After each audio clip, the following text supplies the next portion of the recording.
আসসালামু আলাইকুম, simple lifestyle বাসাতে সবাইকে স্বাগতম। আজকে রান্না করব চিংড়ি মাছ দিয়ে লাল শাক ভাজি।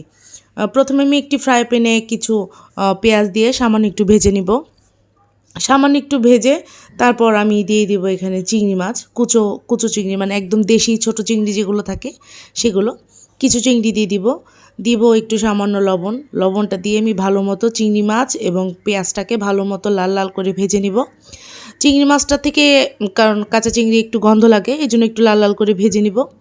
আমি আগেই অন্য একটা চুলাতে আমি লাল শাকগুলো সিদ্ধ করে নিয়েছি কাঁচামরিচ দিয়ে, তো সেগুলো আমি দিয়ে দিলাম।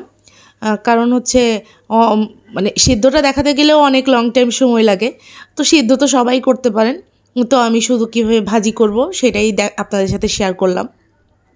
ছোট্ট একটা ভিডিও নিয়ে আসলাম, যাতে লং ভিডিও দেখতে তো আসলে অনেকটা সময় লাগে, সবাই লং ভিডিও দেখতে চায় না, এই জন্য শর্টকাট একটা ভিডিও নিয়ে চলে আসলাম আপনাদের জন্য। তো আজকের আমার এই ভাজিটা কেমন হলো সবাই কমেন্টে অবশ্যই জানাবেন। ভালো থাকবেন, সুস্থ থাকবেন, আল্লাহ হাফেজ।